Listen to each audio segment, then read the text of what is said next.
On vous présente Dr Thierry Gandon, qui est médecin et directeur médical du réseau de santé du Bessin, président de CME du centre hospitalier de Bayeux, et qui va nous présenter un topo sur le parcours coordonné. Merci, bonjour à toutes et à tous. Et puis moi aussi, je remercie le comité d'organisation pour l'invitation. C'est toujours un plaisir, ces journées soins de support, même si la frustration, c'était de ne pas être là ce matin. Puis un autre plaisir, c'est de collaborer avec Janine Jeanvrin sur cette question du parcours coordonné. Et il a fallu nous-mêmes, pour nos deux topos, nous coordonner. Et c'est un peu le symbole de ce que l'on a entendu entre une infirmière hospitalière et une infirmière libérale. L'idée, c'était de parler du parcours coordonné en l'approchant à travers deux éclairages. Le parcours coordonné, on l'a vu, il peut se passer dans une structure hospitalière, et puis le parcours coordonné, il se passe aussi tout près des professionnels de premier recours sur le territoire que l'on dit de proximité. Donc moi, dans un premier temps, je vais vous parler de ça, et de toutes les questions que ça pose, et des perspectives. Et puis ensuite, Janine, elle, va aborder le même parcours, mais vu de son poste d'observation. Donc l'éclairage à partir d'un territoire de proximité, moi je le trouve intéressant parce que c'est le lieu de vie. Et on l'a vu tout de suite avec l'infirmière libérale, le lieu de vie, quand on est à l'hôpital, on n'imagine pas toujours ce qu'il s'y passe. Et pourtant, et on le sait aussi en termes de perte de chance, en termes de prise de traitement, en termes de tout un tas de choses, d'accès aux soins, parfois les plus beaux PPS sont faits et mis en échec parce qu'on ignore, on ne connaît pas le lieu de vie ou ce qui se passe de façon environnementale pour cette personne. Un enjeu, quand on dit parcours, alors c'est dans le monde de la santé, c'est très à la mode, la notion de parcours. Il y a toujours cette notion de recours, et en particulier en cancérologie, il va falloir aller chercher du recours pour le diagnostic, pour les traitements. Et puis, il y a le retour. Et c'est bien ça, souvent la difficulté, c'est à la jonction un peu du recours et du retour. Et on l'a encore entendu, les connaissances, je vais les chercher auprès du patient qui les a reçues là où il a été pris en charge. Donc, et que le classeur de liaison, même si je pense que c'est vraiment un outil indispensable, on voit que l'appropriation, il y a encore du travail.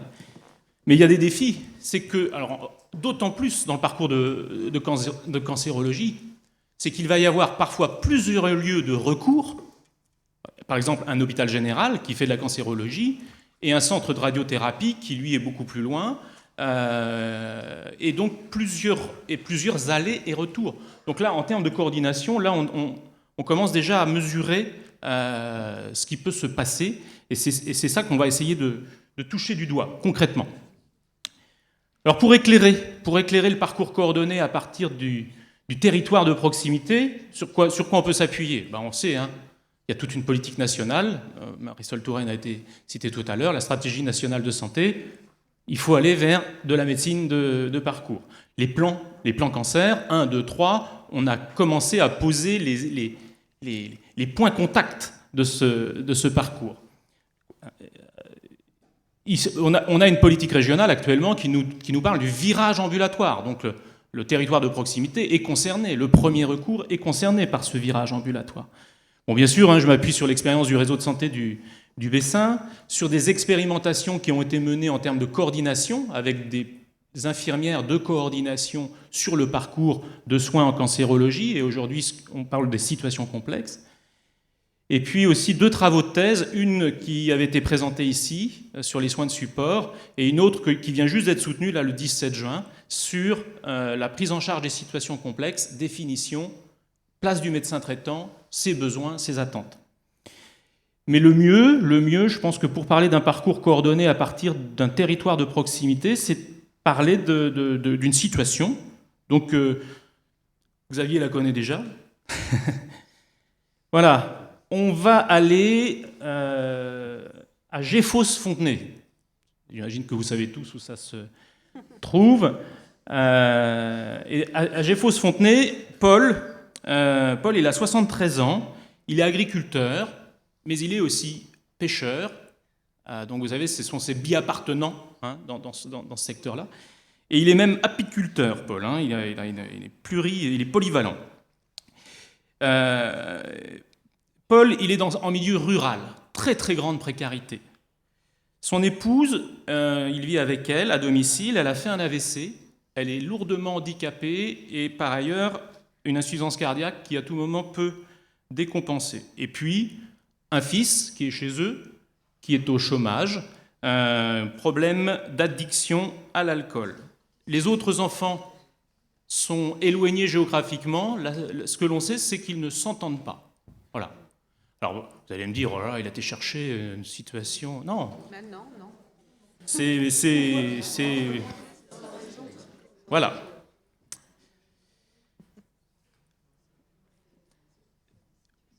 Paul, il a des professionnels de premier recours sur son territoire de proximité. Alors voilà, en gros, on est sur un territoire qui fait 120 000 habitants, on a des acteurs de santé libéraux, aujourd'hui ils sont encore, on va dire, en nombre suffisant, mais une population de professionnels qui vieillit.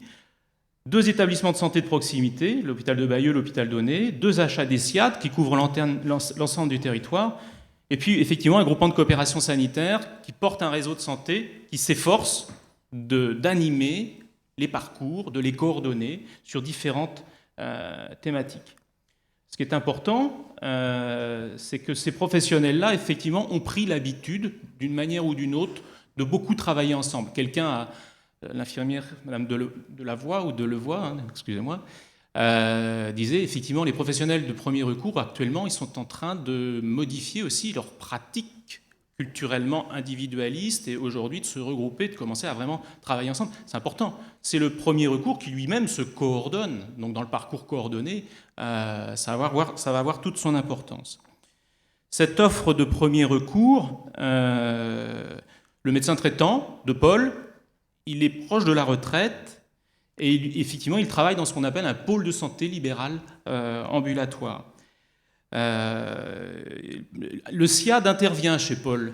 Le SIAD prend sa femme en charge avec une infirmière qui passe régulièrement pour l'épouse de Paul. Et le fils, lui, il est suivi par l'équipe d'addictologie qui se situe effectivement dans le réseau de santé du Bessin et qui délocalise une consultation sur le pôle de santé d'Isigny-sur-Mer. Et puis il y a une assistante sociale dans le cadre du réseau qui connaît bien la situation. Important. La coordination nécessite aussi, ça a été dit tout à l'heure, la pluridisciplinarité et tous ces métiers et ces dispositifs qui sont déjà en place avec le premier recours chez Paul vont avoir un rôle très important. Qu'est-ce qui se passe à domicile ? Eh bien, l'infirmière remarque que Paul est moins bien, taciturne, elle se dit qu'elle pense qu'elle ne vient pas pour lui, mais qu'il est un peu amaigri. Elle l'incite à consulter son médecin et le médecin découvre effectivement une tuméfaction ORL. Paul, il a déjà connu la maladie cancéreuse parce qu'il a fait un cancer du côlon dont il est complètement guéri, où il avait été soigné dans son hôpital général de proximité. Il va falloir organiser une hospitalisation brève parce qu'il n'a pas envie d'aller à l'hôpital, et surtout une hospitalisation de ce qu'on appelle temporaire, ou un hébergement temporaire pour son épouse. Rien que ça, c'est toute une organisation, parce qu'on sait que le fils, lui, va se retrouver tout seul à la maison, et que probablement, ça ne va pas être les conditions idéales avec la problématique qu'il a. Paul, il émet des choses très claires. Il veut s'en sortir, il veut guérir, à partir du moment où il comprend ce qu'il a. Il veut être chez lui, c'est son territoire, c'est son endroit. Il ne veut pas avoir mal, il a des souvenirs d'avoir eu des douleurs sur la précédente prise en charge, et surtout, il veut qu'on le tienne parfaitement informé de ce qui lui arrive. Donc, Paul, il nous fait revisiter le plan cancer à sa manière.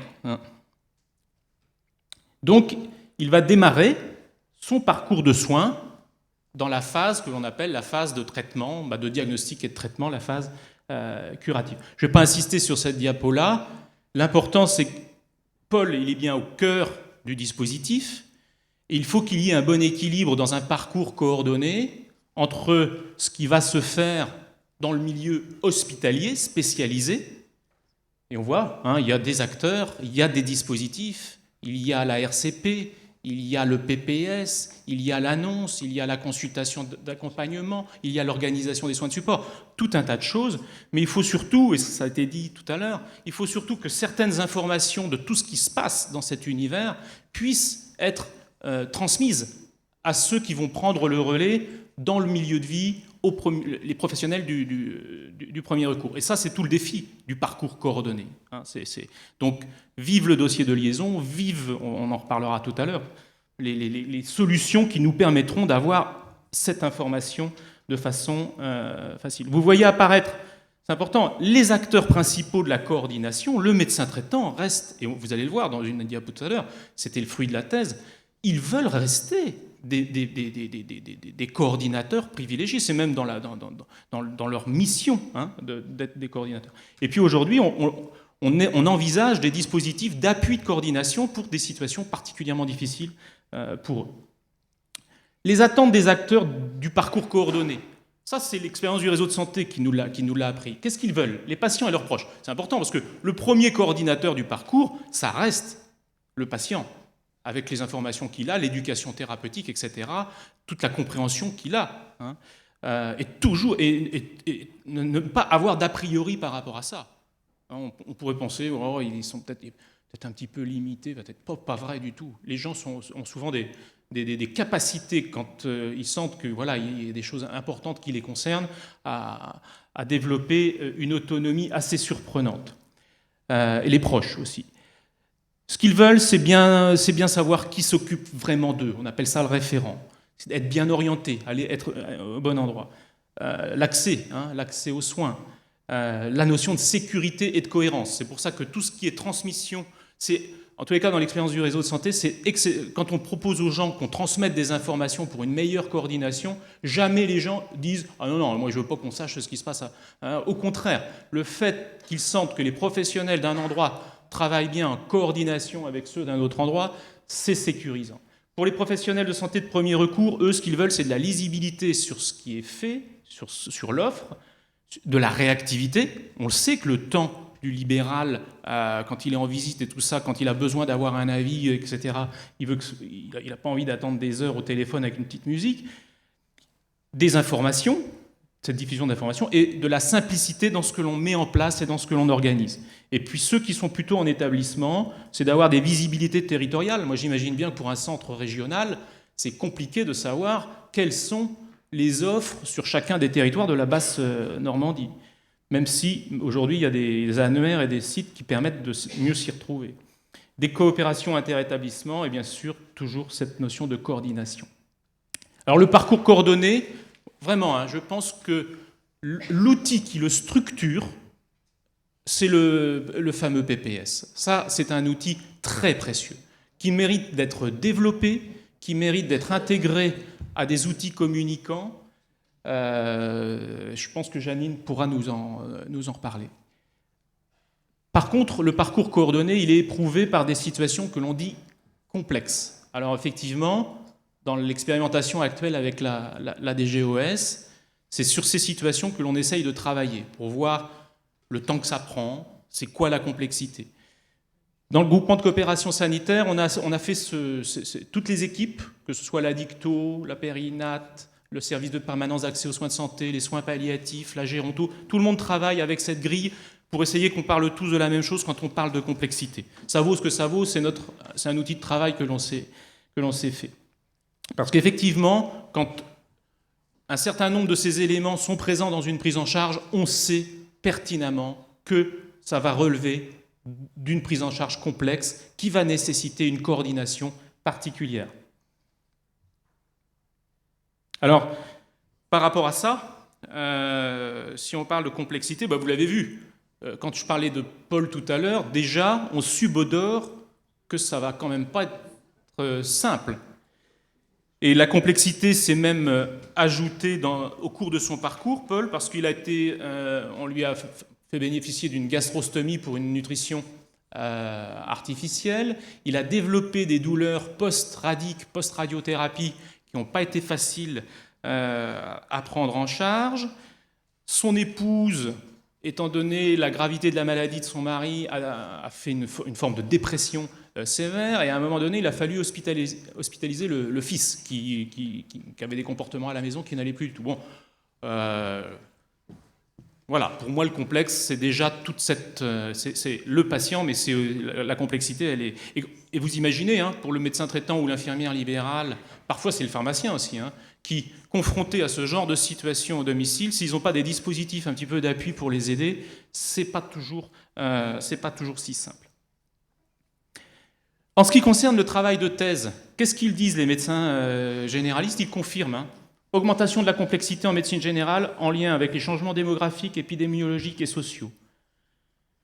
La complexité d'une situation varie avec la singularité de la prise en charge du patient, la spécificité du parcours de santé, les particularités du territoire, l'expérience et le mode d'exercice, leur mode d'exercice. Et ils veulent pourtant rester des référents en termes de coordination. Les constats, c'est qu'ils manquent de temps, ils n'ont pas le temps. Globalement, quand ils sont sur des situations complexes, ils reconnaissent, on n'a pas le temps de le faire. Pour tout ce qui est évaluation globale, initiale et réévaluation, là aussi, ils sont en difficulté. Manque d'expertise dans certains domaines, et en particulier le domaine social. Manque de connaissances et de ressources sur les ressources existantes et des problématiques de communication. Bon, voilà, c'est très résumé, mais c'est pour illustrer. Et leurs attentes, c'est de temps en temps avoir de l'appui pour l'évaluation globale et la coordination au plus près du lieu de vie, des outils simples et rapides, surtout ne pas mettre des nouveaux dispositifs, parce qu'ils disent, attendez, on est en train de nous pondre des trucs de droite et de gauche, mais on a du mal à les intégrer, mais plutôt réadapter, ça je trouve ça intéressant, réadapter des choses existantes vraiment au plus près de notre pratique d'aujourd'hui. Ça, je crois que c'est vraiment à entendre. Et puis, autre souci, c'est quand même la notion de la rémunération de des temps de coordination sur des prises en charge complexes. Effectivement, le paiement à l'acte ne convient pas à ce type de pratique. Ensuite, le parcours coordonné, ça va nécessiter donc une coordination à posologie variable. En fonction du niveau de complexité, eh bien, il va falloir mettre des dispositifs de coordination qui vont être différents. Quand on est sur des niveaux relativement simples, heureusement, hein, il y a des parcours qui sont extrêmement simples. Là, je dirais que c'est une coordination naturelle. C'est le patient, c'est le médecin traitant, c'est l'oncologue. Ça, c'est de la coordination, on va dire, naturelle. Niveau 2, il y a des problèmes ponctuels qui se posent. Ça reste une coordination naturelle, mais effectivement, c'est l'accès à un avis assez rapide, c'est l'accès à une compétence de soins de support, etc., etc. Et quand on est sur des situations vraiment complexes, un petit peu comme celle de Paul, là, effectivement, le fait qu'il y ait des dispositifs d'appui de coordination, soit dans le centre référent, soit au plus près du médecin traitant, bien sûr, ça participe à la bonne mise en œuvre du PPS. Et puis, il y a des situations extrêmes, avec des gens qui sont en refus de soins, etc. Là, heureusement, ça reste des cas un petit peu exceptionnels, mais ça nécessite aussi des appuis de coordination pour se concerter très, très vite. Les perspectives autour du parcours coordonné, parce que ce qu'il faut, c'est se projeter, et puis je pense que c'est le but des journées régionales, il faut essayer de voir vers quoi on va aller. Déjà, les organisations des professionnels de premier recours sont en train de changer. Donc on va certainement pouvoir les parcours, les travailler différemment avec eux. Les structures de soins ambulatoires, donc HAD, SIAD aussi. Le monde des HAD et des SIAD bouge, même s'ils sont sur des problématiques de financement. Les dispositifs d'appui et de coordination, c'est important de les fédérer sur les territoires. C'est peut-être ça qui manque encore aujourd'hui. L'information sur l'offre de proximité, je pense qu'il y a des gros efforts qui sont faits actuellement dans ce domaine-là. L'organisation des chemins cliniques dans les établissements, des parcours de soins et des soins oncologiques de support. Janine, je pense, nous en parlera. L'enrichissement et la communication du PPS, c'est un élément structurant. Il faut absolument l'enrichir de tout un tas d'éléments et surtout pouvoir le diffuser. Alors effectivement, est-ce que ce sera à travers le DMP? Est-ce que ce sera à travers le dossier communicant de cancérologie? Avec le système d'information et de coordination dont le GCS Télésanté est porteur actuellement? Avec les techniques d'information et de communication, la téléconsultation, est-ce qu'il y a peut-être des visioconférences pour certains staffs, etc. Oui, certainement, qu'il y aura des choses qui vont bouger dans tout ça. Anticipation des situations à risque et repérage des situations complexes, essentielles. Et ça, je crois que le travail qui a été fait dans le cadre du réseau OncoBN sur les outils de repérage, d'anticipation, et qui sont repris, ça c'est vraiment un travail intéressant à s'approprier, tous, là où on travaille. Mobilisation des dispositifs de coordination, donc il faut bien les connaître, et en appui du médecin traitant, de l'oncologue référent. Ça, je crois que c'est essentiel, que ce soit toujours des binômes qui soient dans cette coordination. Et puis, il va y avoir tout un champ qui va être, de toute évidence, l'évolution des compétences. On voit, il y a des masters de coordination. Alors, je ne sais pas si c'est ça la solution, mais on voit bien qu'il y a des choses qui se passent. Évolution des compétences, des métiers. Le métier de médecin généraliste, je pense, va vivre des vraies mutations dans les années à venir. Des pratiques collaboratives, coopératives, des rémunérations, je pense qu'il faudra... Et puis aussi de la cancérologie, on en parlait avec Jeanine tout de suite. Là. Demain, avec la cancérologie les traitements oraux à domicile, tout un tas d'autres questions en termes de parcours vont se poser. Alors on l'a perdu un peu de vue, notre Paul, là. Je voudrais revenir à Paul. Paul, il arrive au moment de sa phase dite de rémission, donc c'est toute la partie aussi à travailler en termes de coordination, c'est le PPAC, l'après-cancer. Son épouse est décédée, et ça c'est un choc énorme pour lui. Il l'a accompagné jusqu'au bout dans le cadre de l'HAD qui intervenait. Il y a une problématique de deuil évidente pour Paul, mais il ne veut pas voir de psychologue. C'est pas tellement le profil. C'est un taiseux, Paul. C'est pas... Par contre, il parle beaucoup avec son médecin traitant, avec son infirmière libérale. On parlait de la relation soignant-soigné, de la relation de confiance. Ça faisait des années qu'il les connaît, et avec eux, il livre des choses. Les enfants se sont rapprochés de lui et plein de bonnes intentions, ils veulent qu'il aille en EHPAD. Ça, c'est pareil. On est inquiet. On est inquiet parce qu'il y a quand même quelque part un peu un lâcher-prise chez Paul et la pathologie continue d'évoluer. Et effectivement, on peut s'attendre à un moment donné à plus une prise en charge palliative pour lui. Mais une chose est sûre, c'est que Paul, lui, il veut continuer d'aller à la pêche. Donc en guise de conclusion pour les parcours coordonnés, il faut de la constance. Je pense que ça a été dit par les infirmières tout de suite, là, pour autonomiser les patients, les aidants, les éduquer, les informer. Donc c'est le dialogue et la bonne information au bon moment. Les professionnels aussi, c'est toutes nos formations. Ça, je crois que c'est vraiment... ça va être essentiel pour les pathologies chroniques et la cancérologie. Puis il y a une urgence, parce que nos systèmes sont vraiment très compliqués, donc il faut qu'on essaye de simplifier certaines choses. Et quand ça concerne le complexe, c'est vraiment la notion de coordination qui doit être au cœur. Et puis pour tout ça, mais là on a l'impression qu'on nous met dans des grandes urgences, des grandes restructurations en urgence au niveau de nos mondes hospitaliers. Malheureusement, je pense que pour que tout ça fonctionne bien, il faudra quand même un peu de patience pour les vrais et bons changements. Merci.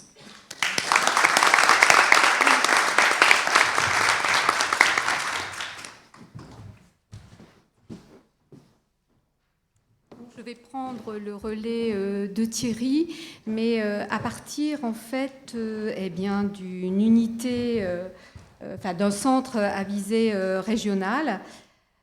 Alors donc moi aussi je suis toujours ravie de partager le travail, déjà ce qu'on fait bien entendu, mais aussi de voir qu'il y a encore beaucoup de points à améliorer. Et je remercie aussi le comité d'organisation de m'avoir proposé de les rejoindre. Alors oui, le parcours coordonné, éclairage à partir d'un centre spécialité à visée régionale.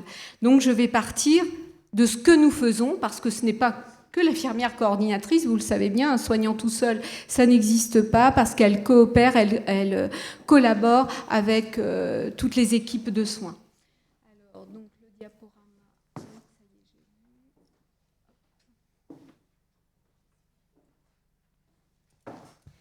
Donc évidemment, il y avait plusieurs thèmes, mais le contexte du changement, je vais passer très très vite, on en a déjà parlé, la nouvelle adaptabilité, je vais surtout zoomer avec la coordination hôpital-ville, certes à partir en fait d'un plan théorique, mais surtout avec en fait un patient que nous avons pris en commun aussi avec nos collègues du territoire et puis Ludivine qui est pharmacien.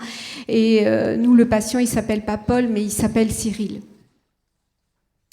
Alors, c'est vrai qu'on est tous d'accord de développer des nouvelles prises en charge, qu'elles soient plus graduées, c'est vrai, plus structurées. Et Thierry, tu parlais aussi des chemins cliniques, et c'est vrai, c'est aussi notre objectif à Blackless de le faire. C'est pas encore fait, mais pour que ce soit mieux coordonné entre l'hôpital et la ville. Mais ce qui n'empêche pas d'améliorer tous nos échanges d'informations. Laissez-moi, je suis petite, là, comme ça c'est mieux. Les informations, évidemment, pour une prise en charge adaptée aux patients de qualité, mais aussi pour nous, pour renforcer notre rôle et la valeur de chaque acteur de soins pour notre qualité de vie aussi, on en a parlé ce matin. Il y a des facteurs d'évolution qui vont impacter les métiers de soins. Thierry en a déjà parlé, je vais passer très vite et les faire évoluer. Il y a demande de soins, offre de soins, ça on en a parlé, le vieillissement de la population, c'est surtout après 2020 que l'effet grande dépendance se fera sentir et il y aura des personnes âgées, donc de plus en plus, d'oncogériatrie. Mais aussi la demande des personnes avec une demande accrue pour être considérées comme des acteurs de leur propre santé. Leur droit à l'information, parce que l'information, c'est pas seulement à la consultation d'annonce, c'est tout au long du parcours de soins, et à la transparence reconnue, participer à la décision et au processus de soins. Évolution de l'offre de soins, je passe, Thierry en a déjà parlé, avec l'évolution notamment des métiers, dont les métiers infirmiers, avec les pratiques avancées, avec entre les infirmières cliniciennes, ce que parle le plan Cancer 3, mais aussi la coordination. On en parlait déjà dans le plan Cancer 1, voire Cancer 2, et l'évolution des parcours de soins. Je passe, nouvelle adaptabilité, plan Cancer 1, plan Cancer 2. D'ailleurs, nous sommes aussi appuyés d'une première expérimentation de coordination de soins. Grâce au coordinateur, ça a été en 2010. Il y a eu des résultats dont je passe, mais sauf que quand même, il y a des points qui restent à approfondir. Et c'est vraiment le thème de ce dont on parle. C'est la coordination des différents acteurs de prise en charge qui doit être améliorée et le PPAC. C'est ce qu'on a déjà dit ce matin. Voilà. Donc, je suis passée très vite. Et là, il nous reste quand même... combien il reste de temps ? Ah bon, je prends mon temps. Bon, il y a d'autres intervenants qui viennent. Zoomer sur la coordination hôpital-ville, certes, mais aussi ville-hôpital. Donc depuis 2010, grâce à la première expérimentation cancer au centre François Baclès, il y a eu la mise en place d'une mission en fait nouvelle qui est d'infirmier coordinateur. Mais évidemment, l'infirmier coordinateur, comme je vous l'ai dit, il n'est pas tout seul. Il collabore avec les équipes de soins à l'hôpital, mais aussi les équipes de soins du territoire du patient. Donc en fait, aujourd'hui, notre rôle, il part après le PPS. Donc, c'est-à-dire qu'on nous demande déjà le PPS, il est déjà tracé. Et aujourd'hui, ce qu'on aimerait, c'est de venir avant le PPS. C'est-à-dire que finalement, à partir du moment qu'il y a en fait un diagnostic, pour que le PPS puisse se mettre en place, savoir ce qui se passe aussi sur le territoire en fait du patient. C'est-à-dire relever toute prise en charge globale avec les complexités aussi à la maison. Donc aujourd'hui, on ne prend pas soin de tous les patients qui bénéficient en fait d'un PPS à Baclès. On nous demande de prendre soin des patients aux parcours les plus complexes. Donc Thierry en a parlé, mais nous, ce n'est pas tout à fait les mêmes complexités. Complexité physique. Complexité physique, ça peut être par exemple un patient qui a un sarcome. Certes sarcome, mais parce qu'il a aussi en fait une chimiothérapie avec des effets secondaires très importants qui peuvent aussi invalider des différentes fonctions, par exemple la fonction rénale. Donc aujourd'hui, on prend soin de tous ces patients qui ont un sarcome Parce qu'après la chimio, c'est convenu comme ça, on les appelle pour savoir s'ils ont des nausées ou des vomissements. Et s'ils ont des nausées et des vomissements, qu'est-ce qu'on fait avec le médecin généraliste ou le médecin en fait référent? Et à ce moment-là, on peut aussi prévoir une réhospitalisation. Mais ça peut être aussi tous les patients avec des comorbidités. Par exemple, un cancer gynéco et une patiente qui a une sclérose en plaques avec paraplégie. Complexité aussi psychologique, avec des antécédents de dépression, entre autres, voire psychiatrique, où là, il y a en fait du lien très important avec le psychiatre de ville, par exemple, ou le CMP. Complexité sociale, ce n'est pas que complexité sociale. Parce que complexité sociale, il y a aussi nos collègues, les assistants sociaux, qui prennent très bien en charge et qui font le relais avec les assistants sociaux du territoire. Mais c'est en plus de la complexité psychologique ou physique, familiale. Oui, par exemple, une patiente qui a un cancer du sein, qui est seule avec 2 enfants. Là aussi, on prendra soin. Et ou spirituelle. Alors, en fait, de manière globale, qu'est-ce qu'elle fait, l'infirmière coordinatrice ? Elle va relever, en fait, toute cette prise en charge. Elle va coordonner les informations avec les différents intervenants, les intervenants aussi du centre François Baclès, mais bien entendu, tous les intervenants extra-hospitaliers. Pourquoi ? Pour que le PPS garde, en fait, sa structure optimale. Le PPS, certes, que ce soit radiothérapie, chimio, radiochimio, etc., mais aussi avec tous les soins de support. Parce qu'aujourd'hui, le PPS, c'est vraiment tout ce qui est thérapeutique. Mais l'idée, ce serait d'y associer aussi les soins de support. Et puis, qu'est-ce qu'on fait ? Aussi, ce qu'on aimerait dans les chemins cliniques, ce qu'on fait quand même déjà, c'est de prévenir les écarts prévisibles de ce processus de prise en charge du parcours de soins. Paul en parlait tout à l'heure, quand tu disais, en fait, 7 jours ou autres après la chimio, il y a un risque d'aplasie. Donc on sait qu'à ce moment-là, il va falloir aussi repérer et transmettre aux patients. Repérer les moments critiques du parcours, il n'y a pas que celui-ci. Alors qu'est-ce qu'on fait à ce moment-là ? On met à disposition toutes les ressources requises auprès des équipes. Auprès des équipes, pourquoi ? Pour faciliter aussi leur contribution. Et qu'est-ce que c'est comme les ressources ? C'est d'envoyer le PPS, même si le PPS, il est envoyé d'emblée au médecin traitant. Mais c'est d'envoyer le PPS, les fiches chimio, par exemple, ou autres, aux autres acteurs de territoire, les infirmiers libéraux et le pharmacien. Et puis, s'il y a des écarts, eh bien, c'est de proposer des mesures correctrices immédiates et les mettre en œuvre avec les équipes pour permettre aux patients de réintégrer le PPS. Par exemple, cette patiente qui avait un sarcome et qui, 2 jours après sa chimiothérapie, avait des nausées, vomissements, elle ne pouvait pas avoir une hydratation par la bouche. Il n'y avait aucune question à se poser, elle ne pouvait pas rester à domicile, donc elle a été réhospitalisée pour une hydratation et éviter de passer par les urgences. Et notre rôle aussi avec les équipes, c'est anticiper le PPAC. Concrètement, comment on s'y prend ?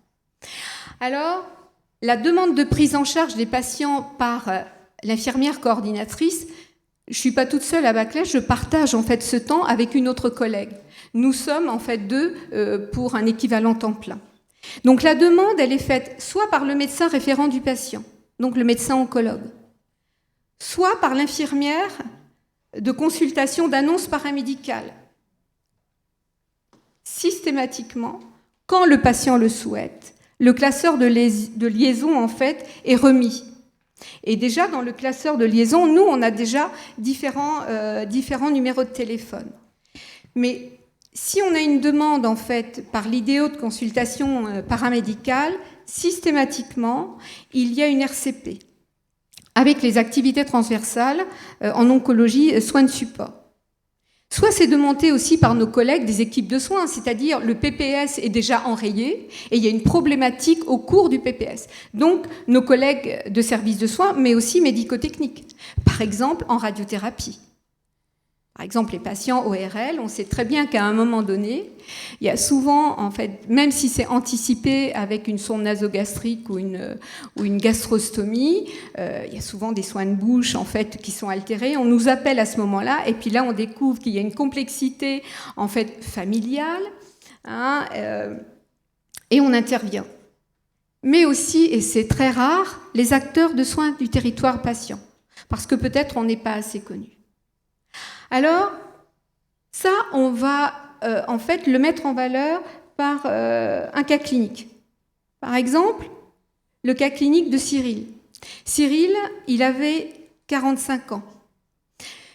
C'est le médecin référent qui nous a demandé, en fait, de rencontrer ce patient. Pourquoi le médecin référent nous a demandé de le voir? Parce qu'il y avait beaucoup de complexités. D'abord, les complexités physiques. En octobre 2014, découverte d'un cancer de la vessie, multiples métastases osseuses avec une hépatite C en fait active, des douleurs osseuses très très importantes qui étaient difficiles à gérer parce qu'il était sous méthadone, on y reviendra tout à l'heure. Il avait une chimiothérapie qui n'apportait pas trop d'effets secondaires, mais fallait qu'il soit en hospitalisation de semaine et pour lui c'était trop difficile, il avait 5 cures de chimio. Des complexités psychologiques, parce qu'il était très angoissé face à l'annonce du mot cancer et la peur de la mort. Intoxication alcoolo-tabagique, il est antécédent de toxicomanie à l'héroïne depuis l'âge de 18 ans. Et il avait arrêté il y avait 3 ans, à 42 ans, et là très soutenu par le médecin traitant. Et il fumait du cannabis. Des complexités socio-familiales, Cyril vit seul à ce moment-là, il est au chômage, il a des difficultés financières. Il est séparé de la mère de ses enfants, mais il a une très très bonne entente. Il a 2 filles, 8 et 14 ans, qui vivent chez la mère, mais il y a une très bonne entente aussi avec elle, et d'ailleurs, il participe en fait aux activités scolaires. Et il est aussi considéré comme aidant de sa maman, qui a fait un AVC. Alors, donc voilà, on nous propose en fait de prendre soin de ce patient.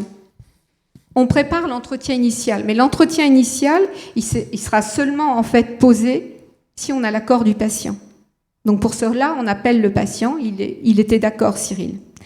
Donc on a un travail d'anticipation important, bon, bien sûr la lecture du dossier, mais aussi à ce moment-là, on contacte les acteurs de soins du territoire, hein, pour dire d'abord qu'on existe, pour dire d'abord aussi nos numéros de téléphone, hein, on a une ligne directe, et puis pour connaître aussi mieux le patient, pour savoir comment on peut faire pour que le PPS soit le plus optimal possible. Et puis on rencontre le patient, et là, je l'ai rencontré il était pas au tout début de sa chimio, il était en hôpital de jour, et je l'ai rencontré avec ma collègue assistante sociale. Donc évaluation globale, je vous passe ce que c'est une évaluation globale, on en a parlé ce matin, et les besoins en soins de support. Mais je lui repose pas toujours les mêmes questions, parce qu'il avait déjà vu ma collègue de consultation d'annonce. Je regarde dans le dossier ce qu'il y a, je complète et je lui demande si c'est encore ce cas et s'il a quelque chose à rajouter. Et puis, on évalue aussi les capacités du patient et celles de son entourage, parce qu'il nous a parlé beaucoup, en fait, de sa compagne et de ses filles, à mettre en place le PPS. Et là, il me dit d'emblée, c'est bon, hein. Moi, je veux garder mon indépendance. Je veux garder mon indépendance. Je veux bien, de toute façon, que vous preniez toutes les coordonnées des acteurs de soins extérieurs, hein, mais moi, pour le moment, je ne veux pas que vous m'appeliez. En revanche, j'ai votre numéro de téléphone, je vous appellerai vous ou votre collègue si jamais j'ai un problème. C'est ce que nous avons fait. Donc, et justement, c'est en fonction en fait du parcours de soins et de la demande du patient qu'on n'a pas projeté de prochain rendez-vous. Alors, je reviens à cet entretien initial avec Cyril. Donc avec Cyril, finalement, la douleur, quand je l'ai vue, elle était assez bien gérée parce qu'il avait déjà rencontré le médecin douleur. Il avait une chimio avec pas d'effet secondaire par le site. Bon, finalement, ça se passait pas trop mal, même s'il l'avait appréhendé à un moment. En revanche, majoration des complexités psychologiques avec l'angoisse, peur de quitter les siens, surtout ses filles. Il était aussi quand même rempli de culpabilité par rapport à sa vie passée, besoin de reconnaissance, et le besoin de reconnaissance, il l'avait avec les acteurs de soins du territoire, son médecin traitant, l'infirmier libéral et le pharmacien. Vraiment, on sentait que c'était aussi très important pour lui, et donc, de ce fait-là, il refusait l'aide par le psychologue, parce qu'il avait aussi un mauvais souvenir, parce qu'il avait été, en fait, pendant plusieurs temps, incarcéré. En revanche, ce qui prédominait, les difficultés financières, donc c'est pour ça que ma collègue assistante sociale est venue et qu'elle a demandé une AAH. Elle lui a proposé aussi des aides complémentaires, y compris une aide ménagère qu'il a refusée, parce que c'était une honte pour lui. En plus, les plateaux repas, il n'en voulait pas, les voisins allaient voir, et ce n'était pas possible. On apprend qu'il ne sait pas lire ni écrire, donc comment faire aussi pour faciliter tout ça. Et là, il veut bien quand même, en fait, que j'appelle sa femme pour lui présenter le parcours, mais pas pour autre chose, hein. Pas pour une aide. Oui, je me dépêche, Stéphane, j'y vais, vite. Donc, on récupère tout ça, on coordonne. Qu'est-ce qu'on fait? On renforce l'approche du partage qui fait quoi. Parce que c'est quelqu'un, l'infirmière coordinatrice, ça vient en plus. Il ne s'agit pas de faire une duplication. On ne se substitue pas aux équipes. Hein, parce que ce que je ne vous ai pas dit, c'est qu'en tant qu'infirmière coordinatrice, on ne fait plus de soins physiques. On est là, en fait, pour apporter de la coordination. Donc, qu'est-ce qu'on a fait concrètement? Donc, on a transmis tout ça à nos équipes, le médecin référent, l'équipe soignante d'hôpital de semaine, l'hôpital de jour, le médecin douleur et l'assistante sociale. Mais notre gros travail, en fait, il a été d'abord de recontacter les équipes du territoire. On les par téléphone, mais aussi on envoie le PPS, ce que je vous disais, les fiches chimio et tous les rendez-vous du parcours du patient. Hein, c'est-à-dire que finalement, à la fois les chimios, mais tous les bilans et tous les rendez-vous avec le médecin oncologue et notre numéro de téléphone. Après, il y a les entretiens de suivi. Les entretiens de suivi, je vais faire tout simple, c'est soit des suivis, beaucoup de suivis téléphoniques, mais aussi entretien dans les consultations externes, c'est-à-dire on profite que le patient, soit il a un rendez-vous de chimio, un rendez-vous de radiothérapie, un rendez-vous avec le médecin, parce qu'il est hors de question de lui proposer un rendez-vous seulement pour l'infirmière coordinatrice, parce que d'une part, ça va le fatiguer, et puis de toute façon, il n'y a pas de remboursement si jamais il habite loin, et puis de toute façon, ce ne serait pas structuré. Les entretiens téléphoniques avec les acteurs de soins du territoire, etc. Concrètement, qu'est-ce que ça a donné pour Cyril? C'est-à-dire que on a suivi le patient de novembre à avril 2015. De novembre à décembre 2014, il nous a appelé une fois, hein, parce que c'est lui qui avait un problème, en fait, un problème social. Donc, il nous a rappelé. Sa pathologie a évolué en janvier 2015, avec une évolution en fait des métastases osseuses. Et puis il a une nouvelle chimiothérapie, un site qui s'est infecté plusieurs fois. Et c'est-à-dire à partir du moment qu'il y a une évolution, on a été beaucoup plus présent dans le parcours. Il y a eu 17 entretiens de suivi avec soit le patient, les acteurs de soins de territoire et les proches. La complexité aussi psychosocio-familiale, en fait, s'est accentuée et le patient est devenu très agressif, mais il refusait toujours l'aide. En fait, là où c'était difficile, en fait, pour nous, c'est que finalement, il refusait l'aide du psychiatre et l'aide du psychologue. Et nous, on n'était pas, je veux dire, pour ma part et pour ma collègue aussi, infirmière coordinatrice, c'était très difficile parce qu'il était borderline, il était très souvent agressif. Et du coup, alors qu'est-ce qu'on a fait finalement en février, devant toutes les complexités, et je passe, hein, qui évoluaient, on a proposé d'abord aux collègues du Centre François Baclès et aux acteurs de soins du territoire une RCP. Une RCP, pourquoi? Parce qu'on savait que malheureusement ce patient il allait évoluer vers la fin de vie. Et puis comme il voulait rester à domicile, c'est-à-dire c'est anticiper la complexité de la douleur, pouvoir en fait apporter une aide aussi à nos collègues du territoire, avoir un parcours de soins, je veux dire, avec un enjeu vers des problématiques avec des solutions communes, savoir que vous pouviez nous appeler Hein, c'est-à-dire que là, notre rôle, il a été à chaque fois qu'il venait à Baclès de faire un compte-rendu oral et de faxer en fait les ordonnances et de faxer les comptes rendus aux acteurs de soins du territoire, à chaque fois pour voir l'évolution. Et à ce moment-là, devant cette évolution, le patient, il a accepté non pas l'aide psychologique pour lui, mais l'aide psychologique pour ses proches, parce que jusqu'à présent, c'était la femme qui préparait les médicaments, et elle était très très en souffrance, et à partir de là, le patient, il a été aussi vraiment ravi de savoir qu'on a pu se concerter entre le domicile et puis le centre François Baclès. Il a été, je veux dire, plus serein de savoir que finalement, ça allait être en fait Ludivine qui allait préparer ses médicaments et puis pouvoir en fait les déposer au domicile. Et au domicile, le maintien à domicile s'est fait quelques jours avant une hospitalisation avec du matériel qu'il a accepté parce qu'il était très ambivalent. À la fois, il voulait rester indépendant, sans lit médicalisé, etc. Mais grâce à la coopération avec les acteurs de soins du territoire, ce patient a pu rester le plus longtemps possible à domicile.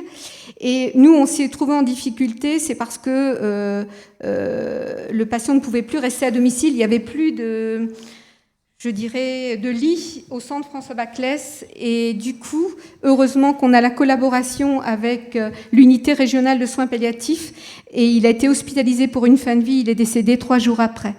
Après, il y a eu la nécessité d'un débriefing avec les acteurs de soins du centre, les acteurs de soins du territoire, le médecin et l'entretien téléphonique avec la compagne du patient pour l'aider aussi dans son processus de deuil. Je suis désolée, j'ai survolé, j'ai fait au plus vite, mais voilà, je laisse la place aussi aux questions. Ah, merci. C'est vraiment la dernière diapo, oui. Merci. C'est vrai qu'on est très en retard. On va prendre 2 questions, surtout l'interaction avec le pharmacien qui est assez intéressante. Moi, juste avant, j'ai une demande personnelle. J'ai perdu mon portable dans la salle. Si quelqu'un trouve un iPhone par terre, c'est le mien. Merci. Est-ce qu'il y a des questions donc ?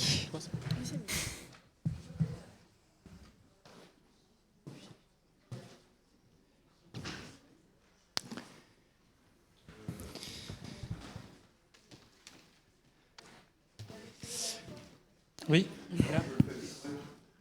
Ça va être dur de demander à toute la salle de... Oui, Nathalie. Oui, ça ne compte. Il est sur vibreur. Enfin, à domicile, enfin, en libéral, on n'a pas... Ça sonne là ? Transmission, aujourd'hui, la transmission sans que les patients puissent, je dirais, bénéficier, entre guillemets, du parcours de soins complexes, c'est le cahier de liaison. Le cahier de liaison. Pour le moment. Ouais.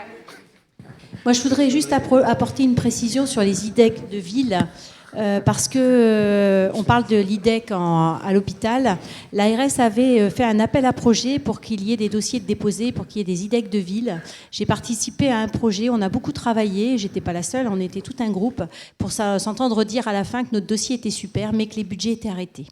Donc là, ça me oui, j'allais dire dégoûte, parce qu'on a des grands enjeux, et l'ARS, malheureusement, n'est pas là pour l'entendre. Et puis, il y a autre chose aussi, j'aimerais savoir s'il y a des médecins traitants dans la salle. On va faire un petit topo. Alors, moi, je voudrais quand même rebondir, parce qu'effectivement, je l'ai mis dans mes diapos. Je l'ai mis. Effectivement, cette deuxième expérimentation, où il y avait, en plus des 35 établissements pilotes du premier, il y avait aussi 10 centres de recours. Il n'y en avait que 10 au niveau national. Les 10, je pense, ont été sélectionnés, mais... Effectivement, mais ça je l'ai passé parce que manque de temps, mais effectivement, il n'y a pas que l'hospitalier, bien évidemment. Je vais compléter par rapport à la politique de l'agence régionale concernant ces expérimentations-là. Donc, ce qui concerne la cancérologie et les IDEC de cancérologie pour les situations complexes et la coordination, c'est du niveau national, donc ça ne dépend pas de l'ARS. Par contre, effectivement, l'ARS Basse-Normandie, elle a souhaité essayer de mener des expérimentations sur la coordination des situations complexes, toute complexité, et elle a fait porter 3 expérimentations, une à Cherbourg, une à Caen, et nous, on en a porté une sur le Bessin. Celle de Cherbourg a été arrêtée par l'ARS. Celle de Caen, j'ai cru comprendre que ça s'était arrêté. Nous, on a pu continuer. Laurent Denance. Par contre, ce qui est en train d'être de nouveau expérimenté, c'est sur des maisons de santé, des pôles de santé. Il semblerait effectivement qu'il y ait eu du temps. Parce que ce qu'ils essayent, c'est de modéliser quelque chose. Ils ne savent pas si c'est un professionnel en plus. Ils ne savent pas exactement où le placer ou ne pas le placer. Et moi, je pense que ça peut être, par exemple, un professionnel du pôle de santé libéral, par exemple, avec une mission spécifique qui lui est donnée. Mais aujourd'hui, ces modèles-là, on les a pas. Au niveau national, on les a pas. Donc, ça se cherche complètement. Le système, on sait qu'on en a besoin. Les médecins, d'ailleurs, le disent. On va vers des délégations sur certaines missions comme ça. Mais quel est le modèle économique de ça? Comment ça va pouvoir fonctionner? Qui va pouvoir le faire? Quelles compétences on attend? À quelle fiche métier ça correspond? On sent que... Donc, effectivement, il y a des appels à projets, il y a des réponses, il n'y a pas l'argent, c'est pas pérenne. D'ailleurs, tout ce que Janine vous a dit, on est sur du non pérenne en termes de postes hospitaliers. Donc, c'est embêtant. Je vous rejoins, c'est très embêtant. Après, c'est aussi à nous tous de nous organiser. C'est ce qu'on essaie de faire. Il y a des outils. On essaie de faire un projet régional impliquant pharmaciens, médecins, infirmiers, hospitaliers et libéraux. Avec, je vois Valérie Chédru là-bas, c'est un projet qu'on a déposé. On attend de voir si ça va être accepté, mais ça va vraiment permettre de nous coordonner et aussi d'impliquer les pharmaciens et les infirmiers. Mais la coordination, elle ne peut se faire que si vraiment on est détaché. C'est un métier à part entière. On ne peut pas, en fait, faire... Oui, mais on peut quand même faire des réseaux de communication et de prise en charge optimisés. Déjà, c'est à moyen constant, donc c'est assez intéressant. Et après, on va passer à la suite. Par rapport à ça, c'est juste rappeler que, quand même, pour les libéraux en activité, quand on vient à ce genre de journée en formation ou quoi, soit effectivement on est un cabinet où on est plusieurs et puis la collègue travaille, on se remplace, soit vous faites appel à une remplaçante, ça veut dire que ce sont des journées que l'on paye quelque part. C'est pas grave, je veux dire en soi, mais il va à un moment donné qui paye qui, quoi, parce qu'effectivement la coordination de ville c'est très bien, que les libéraux s'investissent c'est très bien. Je parle en tant qu'infirmière, c'est très bien, mais il y a un moment donné où effectivement on a aussi besoin de financer aussi, de financement et voilà. Quelquefois, je ne sais pas là, mais il y a beaucoup d'infirmiers libéraux qui viennent, qui ont pris une remplaçante pour pouvoir venir. C'est super, ça prouve leur investissement. Mais du coup, sur le nombre qu'il peut y avoir, il n'y a pas tant de monde que ça, quoi. Je crois que ça pose aussi ce problème-là. On ne peut pas systématiquement tout nous demander gracieusement. Ouais. Non, mais parce que c'est ça aussi le problème. On va... Désolé, mais on est vraiment beaucoup en retard. Mais on peut peut-être reprendre à la fin, si vous voulez, pour ceux qui restent. On peut, dans la conclusion. Vous avez positionné un modèle avec le médecin traitant qui était le coordinateur et un modèle avec Mme Gendrin qui est l'infirmier coordinateur. C'est deux modèles différents que vous avez présentés. Oui. Donc en fait, ce qui m'intéressait, c'est de voir dans la prospective quel était celui qui était le plus susceptible d'être mis en place. Et en fait, dans un cas, vous évoquez la dimension du médecin référent, médecin généraliste référent qui n'a pas le temps forcément d'être à la coordination. Dans l'autre cas, vous évoquez la dimension de la coordination qui est un temps à part et qui nécessite une personne extérieure pour pouvoir faire la synthèse entre les différents acteurs. Je crois qu'il y a des paradigmes qui sont très différents. Oui, mais justement le but c'est d'échanger, de faire un état des lieux et après de se coordonner.